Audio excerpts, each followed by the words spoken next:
ही audio चर्चा भाषा लॅबने तयार केली आहे. आज आपण इंग्रजी व्याकरणातल्या एका महत्वाच्या भागावर बोलणार आहोत. हो. कलेक्टिव्ह नाउन्स म्हणजे सामूहिक नामं. याबद्दल थोडं खोलात जाऊन बोलूया. कारण असं दिसतंय की यात विशेषतः क्रियापदं कशी वापरायची यात लोकांना जरा कन्फ्युजन होतं. हो, हे अगदी खरं आहे. म्हणजे कलेक्टिव्ह नाउन्स, सामूहिक नामं दिसायला सोपी वाटतात. हो. पण वापरताना काही बारकावे आहेत आणि तेच गोंधळात टाकतात बरेचदा. तर मिळालेल्या साहित्यावरून पण हेच दिसतंय की मुख्य मुद्दा हाच आहे की समूहाला एक मानायचं की अनेक सदस्य मानायचे. बरोबर. चला याच मुद्द्यावर बोलूया आज व्यवस्थित. उत्तम. तर मग आपल्या माहितीनुसार सुरुवात इथून करूया की सामूहिक नामं म्हणजे नक्की काय. एका लेखात म्हटले तसं की अनेक लोक किंवा प्राणी किंवा वस्तू यांच्या समूहाला दिलेलं एकच नाव. बरोबर. हो, अगदी. जसं की टीम, फॅमिली, हर्ड वगैरे. बरोबर. पण यातलं सगळ्यात महत्वाचं काय माहितीये की आपण त्या समूहाकडे बघतो कसं.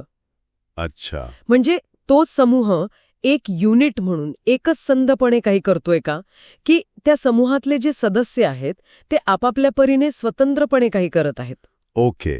याच दृष्टिकोनावर पुढचे नियम अवलंबून आहेत. आणि हे फक्त व्याकरणापुरतं नाहीये खरं तर. स्पष्ट बोलायचं असेल, प्रभावी संवाद साधायचा असेल तर हे महत्वाचं आहे. आणि इथेच तो मुख्य मुद्दा येतो जो नोट्समध्ये पण होता. क्रियापद एकवचनी वापरायचं की अनेकवचनी. हो. म्हणजे एका ठिकाणी लिहिलं होतं द कमिटी हॅज डिसाइडेड आणि लगेच दुसऱ्या ठिकाणी the committee are divided in their opinions. हाच कळीचा मुद्दा आहे. हे कसं ठरवायचं? हा उत्तम प्रश्न आहे. आणि नेमका हाच कलेक्टिव्ह नाउन्सचा काय म्हणतात त्याला ट्रिकी भाग आहे. तर नियम असा आहे, जर तो समूह एक गट म्हणून काम करत असेल, एकमताने एकत्रितपणे काही कृती करत असेल तर क्रियापद एकवचनी म्हणजे सिंग्युलर वापरायचं. ओके. जसं तुम्ही म्हणालात द कमिटी हॅज डिसाइडेड. इथे म्हणजे कमिटीने मिळून एक निर्णय घेतला. अच्छा. म्हणजे पूर्ण समूह जणू काही एकच व्यक्ती आहे असं वागतोय. अगदी बरोबर. पण जर त्या समूहातले सदस्य वेगवेगळ्या गोष्टी करत असतील किंवा त्यांच्यात मतभेद असतील किंवा आपल्याला त्यांच्या वैयक्तिक कृतींवर जोर द्यायचा असेल तर क्रियापद अनेकवचनी म्हणजे प्लुरल वापरायचं. जसं ते दुसरं उदाहरण होतं. हो. The committee are divided. इथे कमिटीतले लोक वेगवेगळ्या मतांचे आहेत म्हणून अनेकवचनी. अच्छा. अजून एक उदाहरण म्हणजे the team are arguing among themselves. इथे टीममधले सदस्य आपापसात भांडतायत. अरे वा, हे एकदम स्पष्ट झालं आता. म्हणजे सगळा खेळ वाक्याचा अर्थ आणि समूहाची कृती यावर आहे. अगदी. काही लेखांमध्ये कंपनी किंवा गव्हर्नमेंट सारख्या शब्दांबद्दल पण असाच गोंधळ दिसला होता. त्यांना पण हाच नियम लागतो का? हो, नक्कीच. अगदी तसंच. उदाहरणार्थ the company is launching a new product. म्हणजे कंपनी एक युनिट म्हणून काम करते. बरोबर. आणि या उलट the staff are unhappy with the new policy. इथे स्टाफमधले अनेक लोक नाराज आहेत. एक्झॅक्टली. आणि यात अजून एक गंमत आहे. ब्रिटिश इंग्रजीमध्ये है ना असं अनेकवचनी क्रियापद जास्त सहजपणे वापरतात. अच्छा. हो. पण अमेरिकन इंग्रजीमध्ये जास्ती करून एकवचनी क्रियापदाकडे कल असतो.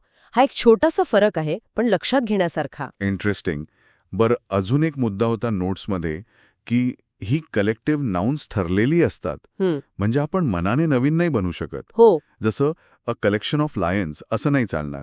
अ प्राईड ऑफ लायन्स हेच म्हणायचं. हो, हे खरं आहे. म्हणजे बघा, भाषा ही परंपरेने चालत आलेली असते. बरोबर. आणि विशिष्ट समूहांसाठी विशिष्ट अशी सामूहिक नामं रूढ झालेली आहेत.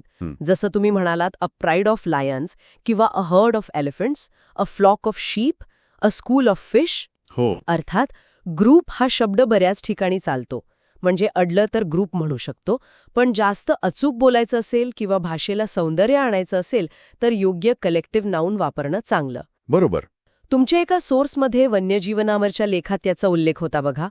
तिथे हर्ड आणि फ्लॉक अगदी बरोबर वापरलेलं दिसलं. आठवलं. आणि अजून एक गोष्ट होती. एकाच कलेक्टिव्ह नाउनचे वेगवेगळे अर्थ असू शकतात. जसं ते बंचचं उदाहरण होतं. हो, बरोबर. फुलांचा गुच्छ पण बंच, द्राक्षांचा घड पण बंच आणि किल्ल्यांचा जुडगा पण बंच. अगदी. इथे संदर्भ म्हणजे कॉन्टेक्स्ट खूप महत्वाचा ठरतो. बंच, सेट, कलेक्शन असे काही शब्द आहेत जे वेगवेगळ्या वस्तूंच्या समूहांसाठी वापरले जातात. त्यामुळे वाक्य नीट वाचून अर्थ समजून घ्यावा लागतो. योग्य शब्द निवडला की बोलणं किंवा लिहिणं एकदम नेमकं होतं. आणि बहुतेक वेळा रचना अशी दिसते की सामूहिक नाम प्लस ऑफ प्लस अनेकवचनी नाम, जसं की a team of players, a bunch of keys, ही नेहमीची रचना आहे का? हो, ही सगळ्यात सामान्य आणि ओळखायला सोपी अशी रचना आहे. A pack of wolves, a fleet of ships, a choir of singers, ही सगळी याच रचनेची उदाहरणं आहेत. अच्छा. ही रचना माहीत असली की कलेक्टिव्ह नाउन्स ओळखायला आणि वापरायला सोपं जातं. तुमच्या साहित्यात पण ही रचना खूप ठिकाणी आलेली दिसली मला. बरोबर आहे. तर आज आपण जी माहिती बघितली त्यातून कलेक्टिव्ह नाउन्सबद्दलचे मुख्य नियम आणि संकल्पना समजून घेतल्या. खास करून तो क्रियापदाचा वापर एकवचनी की अनेकवचनी हे कसं समूहाच्या कृतीवर अवलंबून आहे हे छान स्पष्ट झालं. हो, आणि ती ठरलेली नामं, संदर्भाचं महत्त्व हे मुद्दे पण लक्षात आले. अगदी. हे बारकावे समजून घेतले ना की इंग्रजी लिहिताना आणि बोलताना एक आत्मविश्वास येतो आणि चुकाही कमी होतात. नक्कीच. आणि या सगळ्या चर्चेनंतर एक विचार मनात येतोय की भाषेचे हे नियम फक्त व्याकरणाचे नियम नसतात खरं तर. हां, कसं? ते आपल्या विचार करण्याच्या पद्धतीला, जगाकडे बघण्याच्या आपल्या दृष्टिकोनाला पण आकार देतात की नाही. म्हणजे आपण एखाद्या समूहाला एकसंध कधी मानतो आणि कधी त्यातल्या वेगवेगळ्या घटकांवर लक्ष देतो, हे आपल्या भाषेच्या वापरातून नकळतपणे व्यक्त होत असतं, नाही का? वा, खरंच हा विचार करण्यासारखा मुद्दा आहे. बरं, जर विद्यार्थ्यांना इंग्रजी विषयासाठी आणखी मदत हवी असेल किंवा समजा ऑफलाईन किंवा ऑनलाईन ट्युशन लावायची असेल, तर ते भाषा लॅबशी संपर्क साधू शकतात. हो, नक्कीच. संपर्क क्रमांक आहे +91 8657720901 आणि वेबसाईट आहे www.bhashalab.com.